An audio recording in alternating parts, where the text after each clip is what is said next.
Hello friends, welcome to Byju's IAS. आज हम 11 मई का समाचार पत्र विश्लेषण देखेंगे और ये देखेंगे कि आज के न्यूज़पेपर में जो समाचार आए हैं वो आपकी यूपीएससी की प्रारंभिक परीक्षा और मुख्य परीक्षा के लिए किस प्रकार से इम्पॉर्टेंट हो सकते हैं। तो चलिए हम स्टार्ट करते हैं। अभी के समय में हम क्या देख रहे हैं कि पिछले 1-2 महीने से न्यूज़पेपर में जितनी भी न्यूज़ आ रही है अधिकतर वो कोरोना वायरस अर्थात कोविड-19 से ही संबंधित है। तो ये जो कोविड-19 है ये आपकी यूपीएससी के हर पेपर के लिए इम्पॉर्टेंट हो सकता है। अगर जीएस पेपर 1 की बात करें तो ये हिस्ट्री के लिए इम्पॉर्टेंट हो सकता है। जीएस पेपर 2 की बात करें तो ये गवर्नेंस अर्थात राज्य व्यवस्था विषय के लिए और किस प्रकार से सामाजिक न्याय से संबंधित विषय है उन सब के लिए इम्पॉर्टेंट हो सकता है। जीएस 3 की अगर बात करें तो अर्थव्यवस्था के लिए इम्पॉर्टेंट हो सकता है और इससे संबंध में विज्ञान से संबंधित प्रश्न भी पूछे जा सकते हैं कि इसके लिए किस प्रकार से वैक्सीन जो है वो बनाई जा रही है। और जीएस 4 जो कि हमारा एथिक्स का पेपर होता है उसके लिए भी इम्पॉर्टेंट हो सकता है। इसमें आपसे डीएम के द्वारा क्या कार्य किए जा रहे हैं और जो ग्रास रूट लेवल पे क्या कार्य किए जा रहे हैं, किस प्रकार से ये नैतिकता के लिए इम्पॉर्टेंट हो सकता है। तो इस प्रकार से यूपीएससी के चारों पेपर जो हैं उनके लिए ये कोविड-19 विषय जो है वो अभी के समय में महत्वपूर्ण है।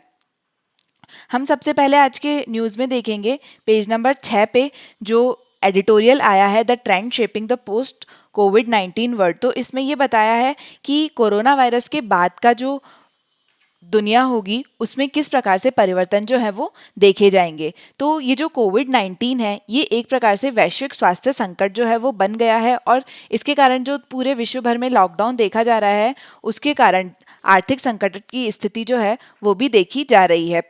कुछ भू राजनीतिक रुझान जो हैं विश्व में वो पहले से ही स्पष्ट थे, लेकिन कोविड-19 जो है उसने इसको तेजी से इस पर ध्यान दिया है और उभरता हुआ जो विश्व है उसके आदेश के संदर्भों में अब कुछ नए भू राजनीतिक जो रुझान है उसको सामने लेकर आया है। तो सबसे पहले यहाँ पर बात की गई है एशिया की। तो ये बताया गया है कि एशिया जो है वो किस प्रकार से आगे बढ़ सकता है कोविड-19 के बाद में और वहीं पे जो यूएस है उसके लिए किस प्रकार से खतरा है। तो इस आर्टिकल में ये बताया है कि एशिया का जो उदय है उसका पहला रुझान जो है वो 2008 को जो वैश्विक वित्तीय संकट आया था उसके बाद से शुरू हो गया था।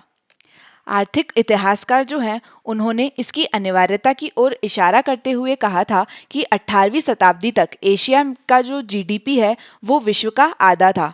18th सेंचुरी तक जो एशिया का जीडीपी है वो विश्व जीडीपी का लगभग आधा हिस्सा था। लेकिन उसके बाद में जब यूरोपीय नौसेना में विस्तार हुआ और उपनिवेशवाद आया जिसके साथ में औद्योगिक क्रांति जो है वो हुई, उसके बाद में ये देखा गया कि यूरोपीय देश जो हैं या फिर जो पश्चिम के देश हैं उनका उदय हुआ।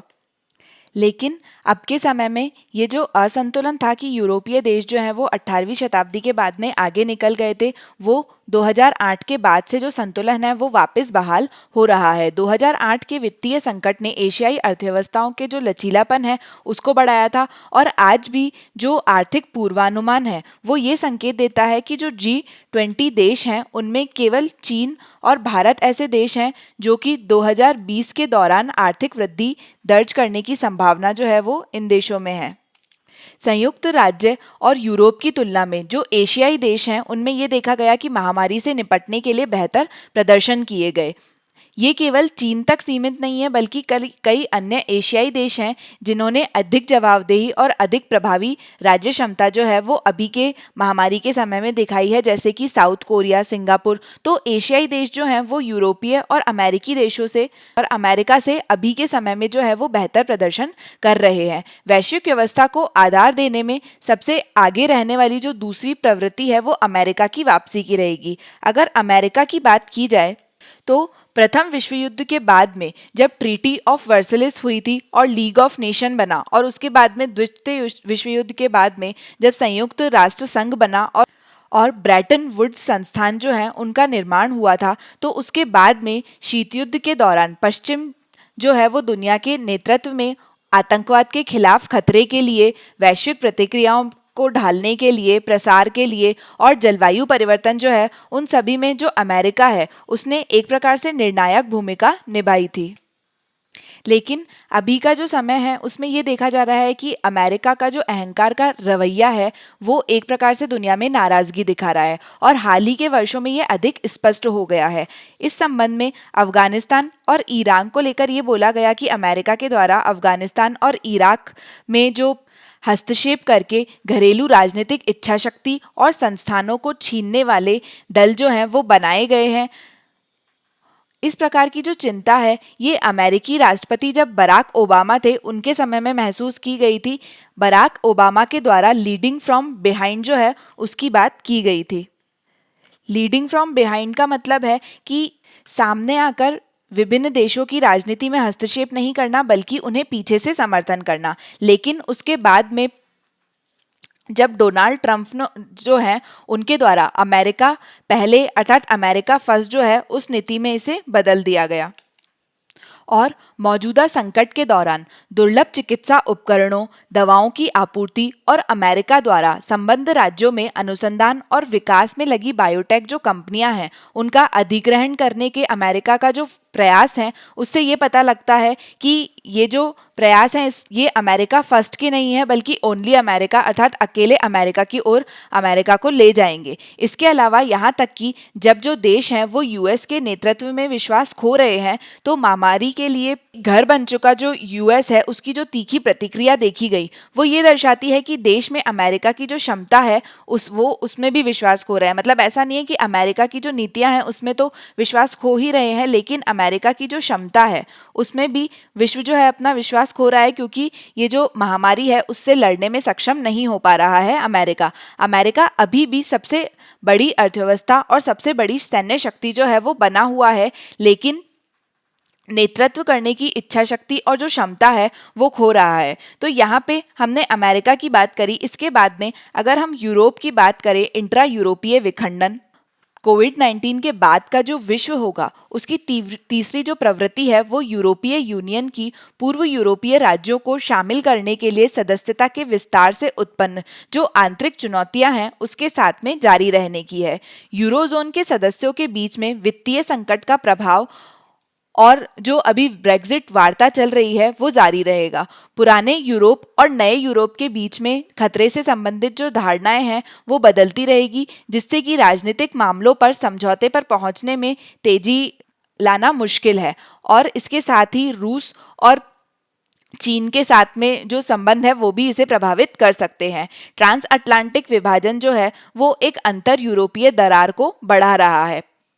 पॉपुलिज्म के बढ़ने से यूरो संशयवादियों को अधिक आवाज दी है और यूरोपीय संघ के कुछ सदस्यों को इलिबरल डेमोक्रेसी जो है उसके गुणों का पता लगाने की अनुमति दी है। अर्थात यूरोप में अभी के समय विखंडन और इलिबरल डेमोक्रेसी जो है वो देखी जा रही है। यूरोप को जो जोड़ना है वो यूरोजोन के भीतर उत्तर दक्षिण का एक प्रकार से विभाजन है। यूरोपीय सेंट्रल बैंक द्वारा एक दशक पहले ग्रीस, इटली, स्पेन और पोर्तुगल जिसे पिग्स राष्ट्र कहा जाता है, पिग्स कंट्रीज कहा जाता है जिन्हें, उससे संबंधित उपायों को दिखाया गया था जब ऑस्ट्रिया, जर्मनी और नीदरलैंड ने रूढ़िवादी तरीकों से इसे मना लिया था। हाल ही में यूरोपियन सेंट्रल बैंक के प्रमुख क्रिस्टीन लेगार्ड जो है उनके मार्च के अंत में प्रेस बयान में उनके द्वारा ये कहा गया कि यूरोपीय सेंट्रल बैंक यहाँ प्रसार को बंद करने के लिए नहीं है, किसी भी एकजुटता को कम नहीं करता है जो कि इटालियंस को ये लगा कि वे महामारी और बढ़ती उधार लागत के साथ में जूझ रहे हैं। इसके बाद में आगे का नुकसान तब हुआ जबकि इटली ने अपने यूरोपीय संघ के जो पड़ोसी देश हैं उनके द्वारा चिकित्सा उपकरणों से वंचित कर दिया गया जिन्होंने निर्यात नियंत्रण पेश किया।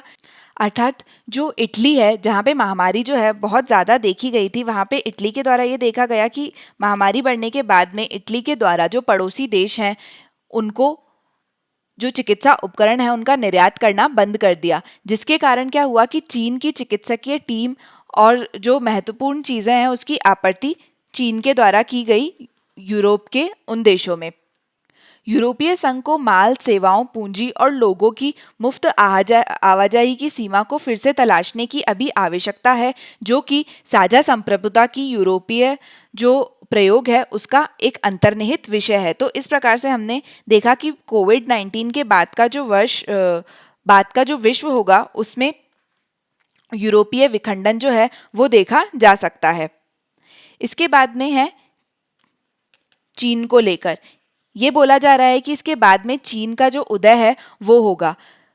पहले से ही चीन जो है वो एक मजबूत और अधिक मुखर चीन जो है उसका उद्भव हो रहा है, जबकि चीन की बढ़ती आर्थिक भूमिका जो है वो शताब्दी के अंत तक विश्व व्यापार संगठन में शामिल होने के बाद से ही दिखाई दे रही है। चीन के जो राष्ट्रपति हैं उनके नेतृत्व में चीन जो है वो अधिक मुखर मुद्रा में आकार ले लिया है और एक कायाकल्प ये किया गया है कि चीन अब वैश्विक जिम्मेदारियों को संभालने के लिए तैयार है। चीन मुखरता ने चिंताओं को भी उठाया है और पहले अपने पड़ोसी देशों में चीन के द्वारा चिंताएं देखी गई और अब अमेरिका जो है वो भी विश्वासघात महसूस कर रहा है। अर्थात चीन के संबंध में ये देखा जाता है कि चीन की जो नीतियां हैं उससे पड़ोसी देशों को भी चिंता होती है और जो अमेरिका है वो भी इससे अब एक प्रकार का विश्वासघात जो है वो महसूस कर रहा है, क्योंकि इससे चीन को इस प्रकार की उम्मीद में मदद मिली है कि आर्थिक रूप से एकीकृत चीन अब जो होगा वो राजनीतिक रूप से अधिक खुला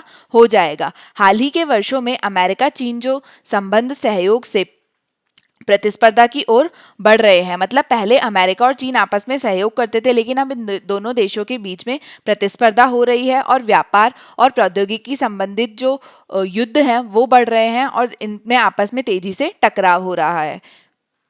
इसके बाद में अगर विभिन्न जो वैश्विक संस्थाएं हैं उनकी बात करें तो ये देखा जा रहा है कि ये जो संस्थाएं हैं ये विश्व में लुप्त होती जा रही है। वैश्विक जो संस्थाएं हैं, वैश्विक जो समस्याएं हैं वो वैश्विक प्रतिक्रियाओं की मांग करती है और कोविड-19 के साथ में अंतर्राष्ट्रीय और बहुपक्षीय निकाय जो हैं वो कहीं नहीं है।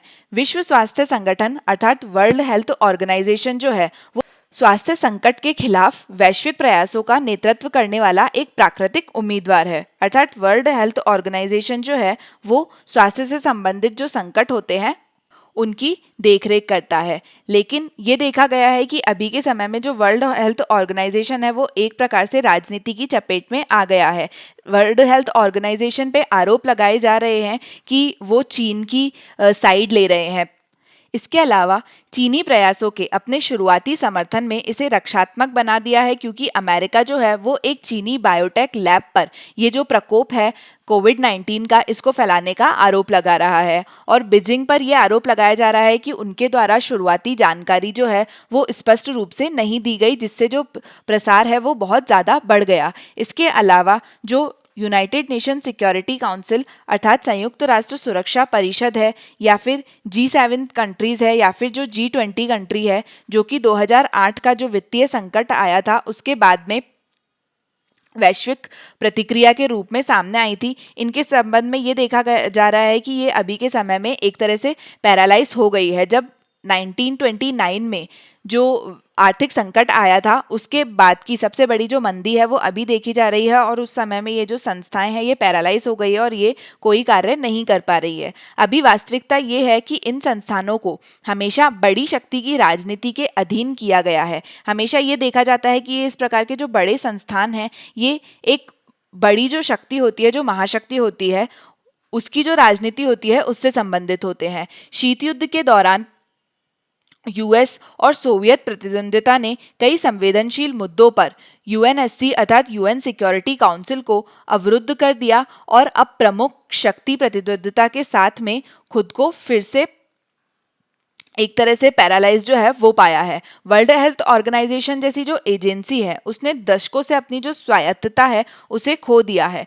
वर्ल्ड हेल्थ ऑर्गेनाइजेशन का जो बजट है उसमें मुख्य रूप से जो बजट का भाग है वो यूएस के द्वारा आता है, तो इस प्रकार से इसकी जो स्वायत्तता है वो कम हो चुकी है, क्योंकि उनके नियमित बजट जो है वो कम हो गए हैं, जिससे उन्हें पश्चिमी देशों और फाउंडेशन से बड़े पैमाने पर स्वैच्छिक योगदान पर भरोसा करने के लिए मजबूर होना पड़ता है। इसके अलावा अमेरिकी नेतृत्व ने हाल के दशकों में ब्रेटन वुड्स संस्थानों को मजबूत किया है, अर्थात ब्रेटन वुड्स जो संस्थान है उसमें मुख्य नेतृत्व अमेरिका का है। वर्ल्ड हेल्थ ऑर्गेनाइजेशन की तुलना में वर्ल्ड बैंक जो है वो वैश्विक स्वास्थ्य पर इसकी तुलना में लगभग 250% ज़्यादा जो है वो खर्च करता है और इसमें मुख्य रूप से जो हिस्सा है वो यूएस का है। क्योंकि यूएस का जो मतदान शक्ति है इसे अवरुद्ध वीटो प्रदान करती है। आज एक बहुपक्षीय प्रतिक्रिया की अनुपस्थिति जो है वो इन निकायों के सुधार की लंबे समय से महसूस की जा रही आवश्यकता पर प्रकाश डाल रही है। तो इस प्रकार से पता पड़ रहा है कि जो लंबे समय से मांग की जा रही है, ये जो विभिन्न वैश्विक संस्थान हैं इनमें सुधार की, वो सही है। इसके बाद में एक ऊर्जा कारक को लेकर भी बोला जा रहा है कि इसमें भी कोविड-19 के बाद का जो विश्व होगा उसके संबंध में परिवर्तन देखे जाएंगे। अंतिम प्रवृत्ति ऊर्जा की राजनीति से संबंधित है। जलवायु परिवर्तन संबंधी चिंताओं के कारण नवीकरणीय और हरित प्रौद्योगिकी में जो रुचि है वो बढ़ रही है और अमेरिका जो है वो एक प्रमुख ऊर्जा उत्पादन के रूप में उभर रहा है, जो कि बुनियादी रूप से ऊर्जा बाजारों में बदलाव कर रहे हैं। अब एक आर्थिक मंदी और तेल की कमी जो है वो पश्चिम एशियाई देशों में आंतरिक तनाव को बढ़ाएगी, जो कि पूरी तरीके से तेल राजस्व पर निर्भर है। क्षेत्र में लंबे समय से चली आ रही प्रतिद्वंद्विता ने अक्सर स्थानीय संघर्षों को जन्म दिया है, लेकिन अब उन देशों में राजनीतिक अस्थिरता पैदा कर सकते हैं जहां शासन की संरचना जो है वो अभी के समय में नाजुक है। अतः इस जो एडिटोरियल है इसमें ये बोला गया है कि संभवतः 2020 के अंत तक कोरोना वायरस के लिए एक वैक्सीन जो है वो वैश्विक स्वास्थ्य संकट से निपटने में मदद करेगी, लेकिन इसने ये खुलासा कर दिया है कि अभी का जो विश्व है वो काफ़ी खतरनाक है और बढ़ते राष्ट्रवाद और संरक्षणवादी जो प्रतिक्रियाएं हैं वो आर्थिक मंदी को एक अवसाद के में बदल देगी और असमानताओं और ध्रुवीकरण में जो तेजी है वो करेगी। इसके बाद में हम इससे संबंधित मुख्य परीक्षा का एक प्रश्न देखते हैं कि जैसे प्रथम विश्व युद्ध और द्वितीय विश्व युद्ध के बाद में विश्व की राजनीति और विभिन्न देशों की स्थिति में परिवर्तन आया था, उसी प्रकार से कोविड-19 महामारी के बाद में विश्व की भू राजनीति में परिवर्तन देखा जा सकता है। टिप्पणी कीजिए। तो इस एडिटोरियल में हमने इसके बारे में चर्चा की। इस प्रश्न का उत्तर जो है आपको वो 250 शब्दों में लिखना है।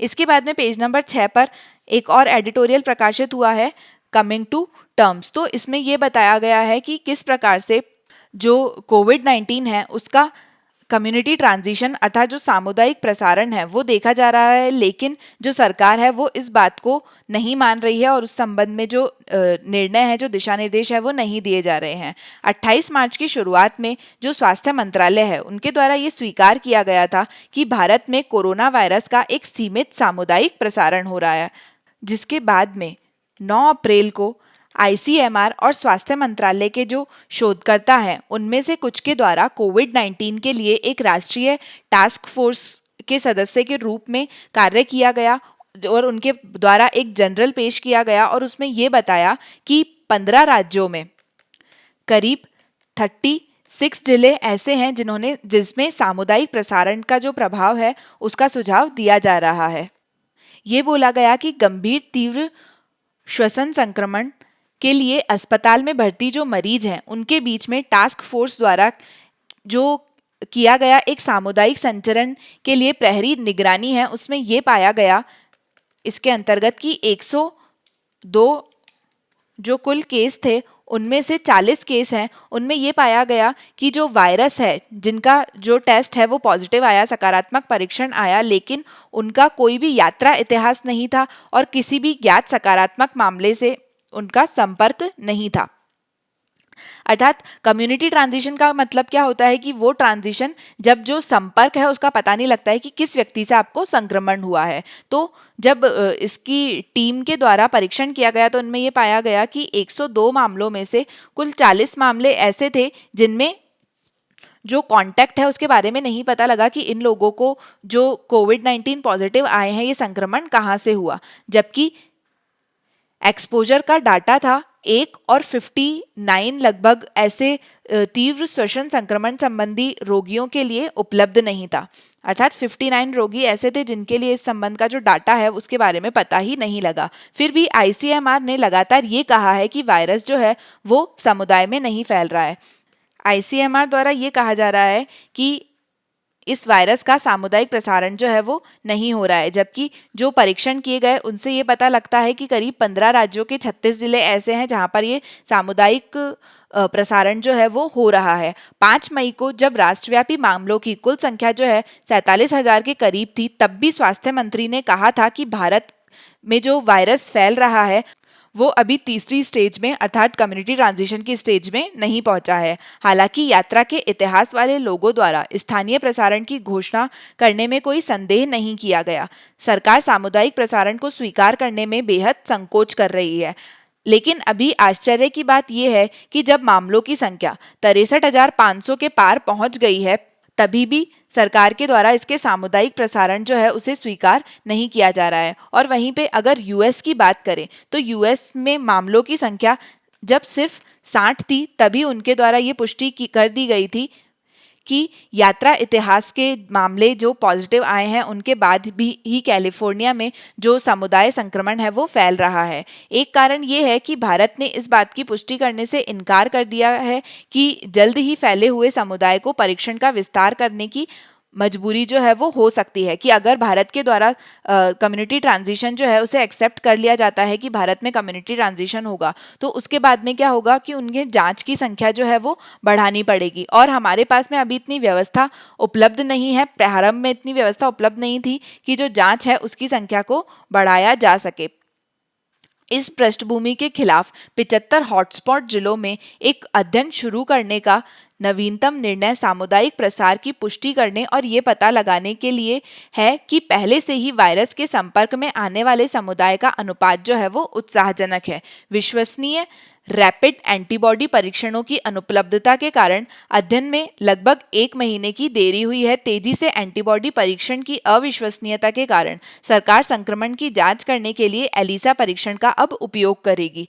जांच के पहले जो है वो हमारे पास में पर्याप्त साधन नहीं थे, लेकिन अब संक्रमण की जांच करने के लिए सरकार के द्वारा जो एलिसा उपकरण है उसका उपयोग किया जाएगा। एलिसा जो परीक्षण है उसका उपयोग किया जाएगा। एलिसा परीक्षण के बारे में हम अभी आगे डिटेल में देखेंगे कि ये क्या है। लेकिन ये जो एलिसा परीक्षण है ये वायरस के लिए एक प्रकार से एंटीबॉडी का पता लगाता है और इसलिए सर्वेक्षण पहले से ही संक्रमित लोगों को लेने में सक्षम होगा। तो अभी के समय में जो है वो हमारे पास ये तकनीक मौजूद है कि हम जो जांच है उसे बढ़ा सके। और ये जो एलिसा तकनीक है, इसमें अगर व्यक्ति में कोई सिम्टम्स नहीं होते हैं, कोई लक्षण नहीं होते हैं, उसके बावजूद भी उसका पता लगाने में मदद जो है वो मिलती है। इससे पहले जो सरकार के द्वारा एंटीबॉडी टेस्ट किए जा रहे थे, जो कि चाइना से मंगाए जा रहे थे, उसमें अगर लक्षण नहीं है तो पता नहीं लगाया जा सकता है और इसकी जो सटीकता थी वो कम है। लेकिन इस एलिसा जो परीक्षण है इसकी सटीकता अधिक है, तो इसका उपयोग अब के समय में जाँच के लिए किया जा सकता है। तो इस आर्टिकल में ये बोला गया है कि अब जब हमारे पास में तकनीक जो है वो मौजूद है तो परीक्षण बढ़ाने चाहिए और जो कम्युनिटी ट्रांजिशन हो रहा है उसे सरकार को स्वीकार करना चाहिए और राज्य को इसकी रोकथाम करने और शमन के लिए उस प्रकार से जो कदम है वो उठाने चाहिए।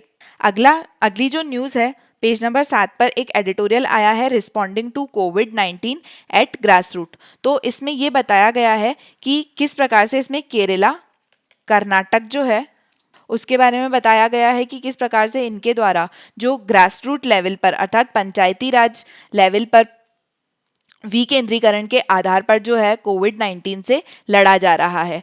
महात्मा गांधी की परिकल्पना थी कि एक स्वतंत्र भारत जो है वो ग्राम पंचायतों, ग्रामीण गणराज्यों की नींव पर विश्राम करेगा, जो कि स्थानीय स्तर पर शासित होंगे। अर्थात जो स्वतंत्र भारत है वो ग्राम पंचायतों पर आधारित होगा। और वहीं पे जो बी.आर. अंबेडकर थे उनको इसमें संदेह था और उन्होंने जाति विहीन असमान गांव समाज को एक जाति के रूप में वर्णित किया था। लेकिन फिर भी बी.आर. अंबेडकर और गांधी जी दोनों का ही मानना था कि स्वतंत्र भारत में जो विकेंद्रीकरण है उसकी खास आवश्यकता है, जिसके बाद में 73वां संविधान संशोधन जो है वो लाया गया था। और इस संविधान संशोधन के अंतर्गत जिला स्तर पर, मध्यवर्ती स्तर पर और ग्राम स्तर पर जो पंचायत है उनका गठन किया गया था और इन्हें स्वशासित संस्थाओं के रूप में अनिवार्य किया गया।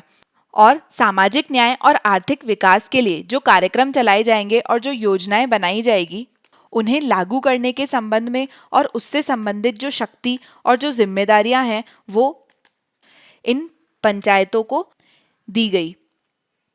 फिर भी अभी के समय में ये देखा जा रहा है कि पंचायती राज की जो प्रगति है वो 27 साल पहले से ही संवैधानिक है। अर्थात ये जो संविधान में दिया गया है ये संविधान तक ही स्थिर है, लेकिन वास्तविकता में इतना ज़्यादा कुछ हो नहीं पाया है। कुछ राज्यों ने पंचायतों को अयोग्य अनुदान देकर बात को आगे बढ़ाया है ताकि वे लचीले ढंग से योजना बना सके और स्थानीय रूप से प्रासंगिक पहल को लागू कर सके। लेकिन वहीं पे कई जो दूसरे स्थान हैं और अधिकांश क्षेत्रों में ये देखा गया कि राजनेताओं ने और नौकरशाह जो है उनके द्वारा संवैधानिक डिजाइन की मूल भावनाओं को बाधित किया जा रहा है। और ये जो नौकरशाह हैं इनके द्वारा अपनी संरक्षण शक्तियों को बचाने के लिए ये जो संविधान का 73वां संविधान संशोधन है उसका सही से पालन नहीं किया जा रहा है।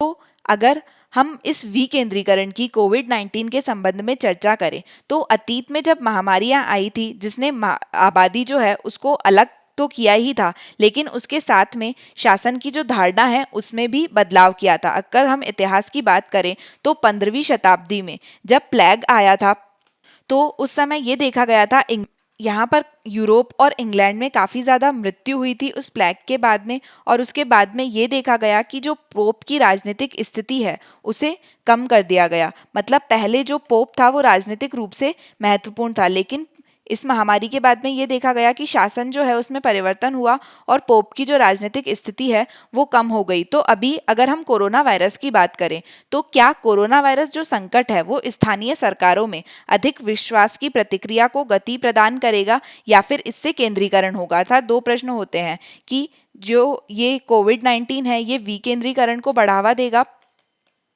या फिर इसके बाद में जो केंद्रीकरण है उसे बढ़ावा मिलेगा। तो यहाँ पर हम बात करेंगे सबसे पहले केरल के मॉडल की, जो कि इस एडिटोरियल में बताया गया है। तो इसमें यह बताया गया है कि केरल ने कोविड-19 महामारी का जो मुकाबला है उसे जिस तरीके से किया है वो काफ़ी ही सराहनीय है और उसकी प्रशंसा की जा रही है। और वह अपने मुख्यमंत्री और स्वतंत्रता मंत्री पर केंद्रित है, जो कि दृढ़ता और करुणा के साथ में लॉकडाउन को नियंत्रित करता है और गरीबों को होने वाले संकट को कम करता है।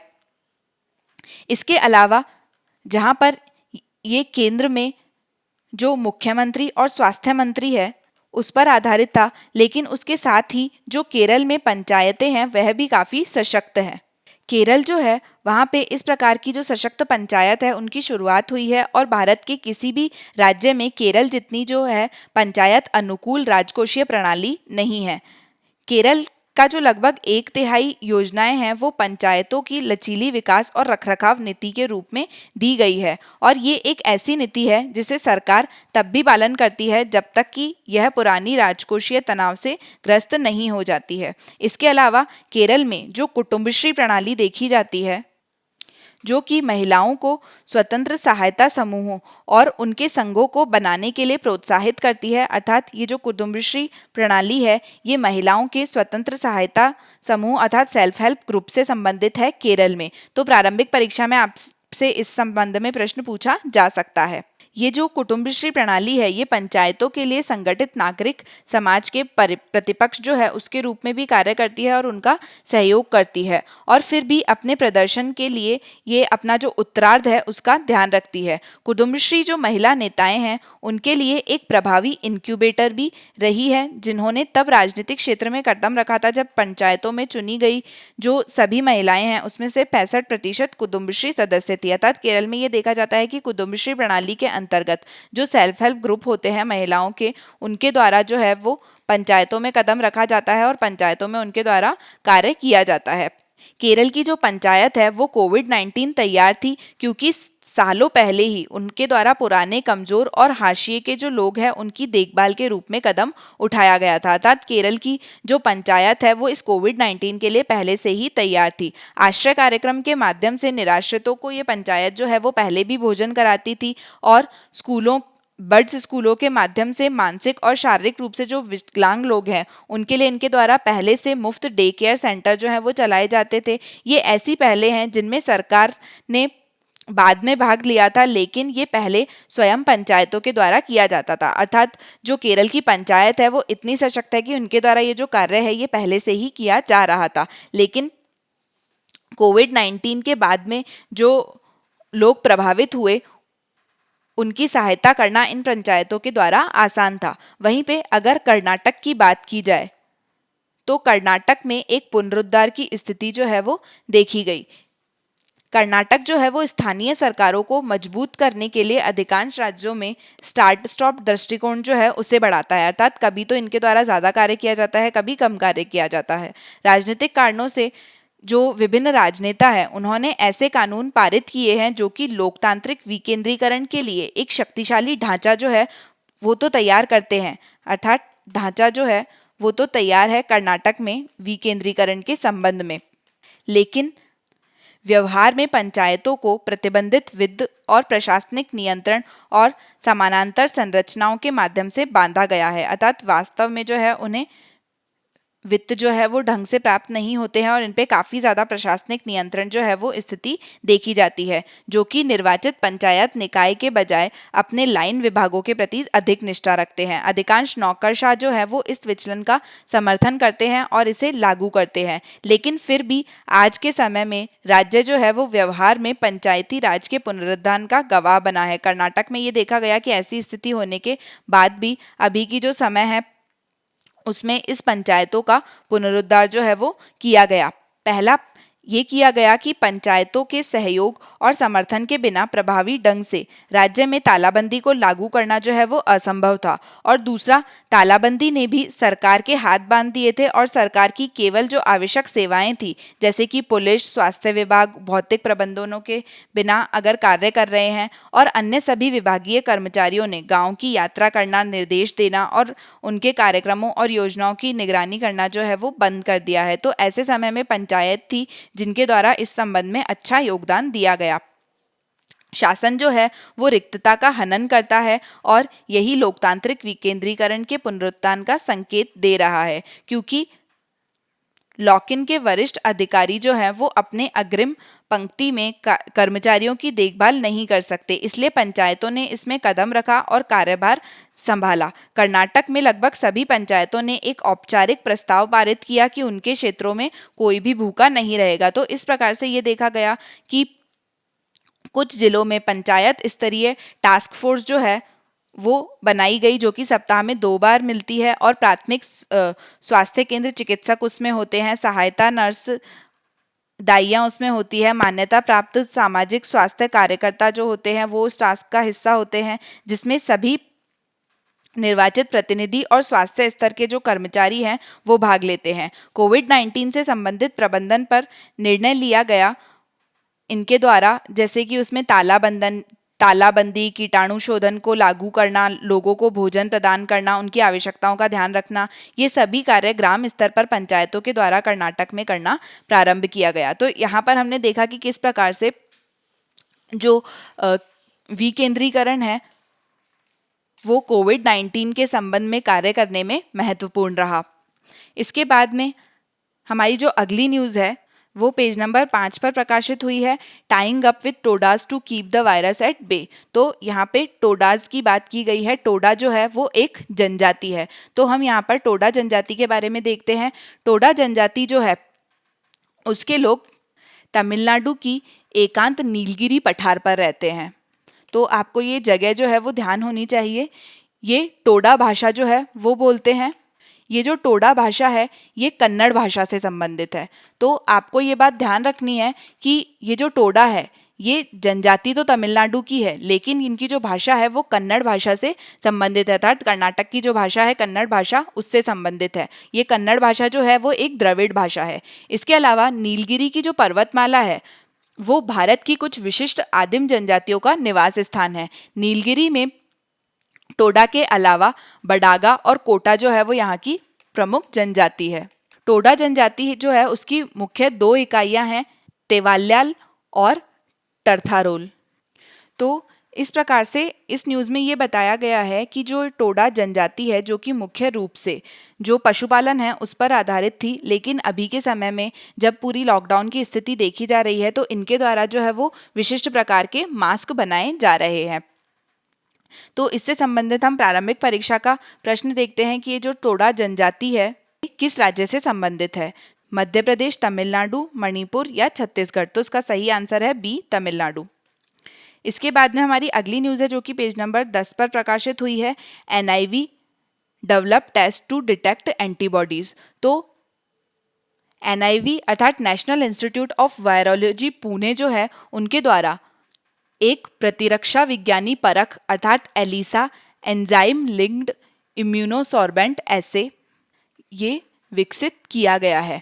ये एक प्रकार का परीक्षण है जो कि एंटीबॉडीज़ का पता लगाता है जो कि शरीर में कोविड-19 का जो वायरस है कोरोना वायरस उसके द्वारा संक्रमण का जवाब देने से विकसित होती है। तो ये जो एलिसा परीक्षण है इसके अंतर्गत शरीर में एक प्रकार से एंटीबॉडी विद्यमान है कि नहीं इसका पता लगाया जाता है। ये जो एंटीबॉडी है ये शरीर में तब बनती है जब व्यक्ति के शरीर में कोरोना वायरस से संबंधित संक्रमण होता है और उससे लड़ने के लिए व्यक्ति के शरीर में ये जो एंटीबॉडी है इसका निर्माण होता है। और इस एंटीबॉडी का जो परीक्षण है वो एलिसा परीक्षण के द्वारा किया जाता है जिससे ये पता लगता है कि व्यक्ति कोरोना पॉजिटिव है या कोरोना नेगेटिव है। NIV का लाभ महत्व द्वारा विकसित एलिसा परीक्षण जो है उसकी सिग्निफिकेंस जो है वो ऐसे बढ़ जाती है क्योंकि हमने एक चीन के द्वारा भी जो एंटीबॉडी परीक्षण है उसको आयात किया था, लेकिन चीन से जो एंटीबॉडी से संबंधित परीक्षण का आयात किया गया था जो कि बॉडी में एंटीबॉडीज़ जो है उसका परीक्षण करता था, लेकिन उसके द्वारा जो परिणाम दिए जाते थे वो ज़्यादा सटीक नहीं थे और उनकी जो एक्यूरेसी है वो काफ़ी कम थी, जिसके कारण में क्या हुआ कि राज्य ने इस संबंध में निर्देश दिया कि वो पिछले कोरोना वायरस संक्रमण का पता लगाने में ये जो चाइना से आया था इसका उपयोग नहीं किया जा सकता है और इसका उपयोग बंद कर दिया गया क्योंकि इसकी जो सटीकता थी वो कम थी और पिछले जो संक्रमण है उसका पता लगाया नहीं जा सकता था। लेकिन वहीं पे अगर एलिसा परीक्षण की बात की जाए जो कि एंटीबॉडी का पता लगाने पर आधारित है, तो ये क्या है कि ये केवल ये जानने में मदद करता है कि क्या व्यक्ति जो है वो पहले कोरोना वायरस से संक्रमित हो चुका है। अगर व्यक्ति कोरोना वायरस से संक्रमित हो गया है तो ही उसके शरीर में जो एंटीबॉडी है वो विद्यमान होगी, क्योंकि ये एंटीबॉडी का पता लगाता है। यहाँ तक कि जो लोग संक्रमण के पूरे पाठ्यक्रम में अर्थात पूरी जो स्थिति है उसके दौरान लक्षण मुक्त रहे अर्थात उनमें किसी भी प्रकार का लक्षण नहीं दिखा तो भी उनका जो परीक्षण है वो एलिसा के द्वारा पॉजिटिव आएगा। लेकिन जो चीन से आयात की गई थी तकनीक उसमें ये देखा गया था कि अगर जो व्यक्ति है उसमें संक्रमण के दौरान कोई लक्षण नहीं दिखे हैं तो उनका जो परीक्षण है वो नेगेटिव आता था। तो कोरोना वायरस के बारे में आपको ये पता होगा कि कई व्यक्तियों में इसके कोई भी लक्षण नहीं दिखते हैं लेकिन फिर भी वो कोरोना से पॉजिटिव होता है। तो ये जो परीक्षण है वो इसमें इसकी सिग्निफिकेंस बढ़ जाती है।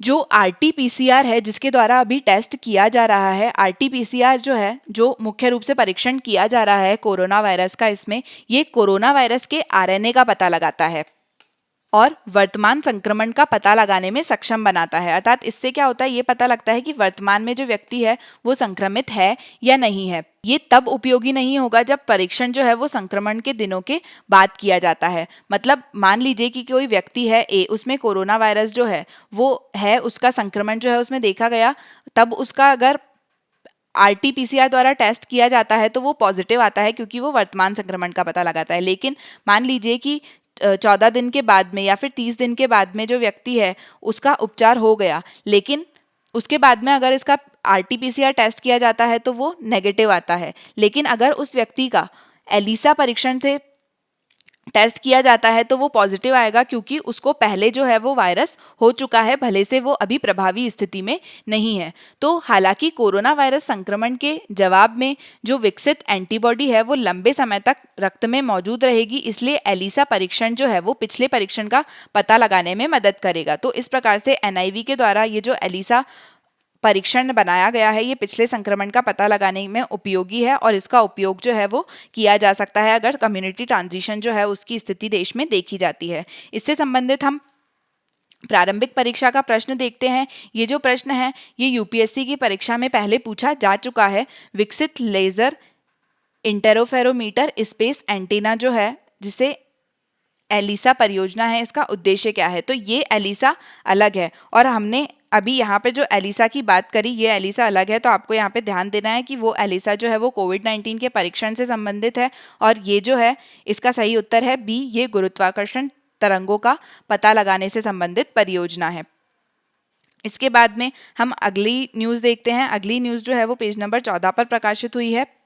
Clusters in south Korea Germany show risk of second wave. तो इसमें ये बताया है कि जर्मनी और साउथ कोरिया में सोशल डिस्टेंसिंग के नियमों में छूट जब मिल गई, जब वहाँ पे जो कोविड-19 के केस हैं वो कम हुए और सोशल डिस्टेंसिंग के नियमों में छूट मिली, तो ये देखा गया कि वहाँ पर जो कोरोना वायरस के संक्रमण संबंधी मामले हैं वो अब तेजी से बढ़ रहे हैं और कोरोना वायरस पर काबू पाने में इन देशों की पहले काफ़ी ज़्यादा प्रशंसा की जा रही थी। साउथ कोरिया, जर्मनी ये ऐसे देश थे जिनकी प्रशंसा की गई थी कि इनके द्वारा काफ़ी जल्दी जो है इस संक्रमण से का सामना जो है वो अच्छे से किया गया। लेकिन अभी कुछ दिनों से ये देखा जा रहा है कि यहाँ पर जो स्थिति है, जब सोशल डिस्टेंसिंग के जो नियम हैं वहाँ पर इनमें छूट दी गई, तो वो स्थिति जो है वो बिगड़नी शुरू हो गई और उसका असर जो है वो इन देशों में उल्टा पड़ना शुरू हो गया। तो ये हमारा आज का डिस्कशन था। आज आपको जो मुख्य परीक्षा के प्रश्न दिए गए हैं आप उन्हें लिखने की कोशिश कीजिएगा। Thank you for today's discussion.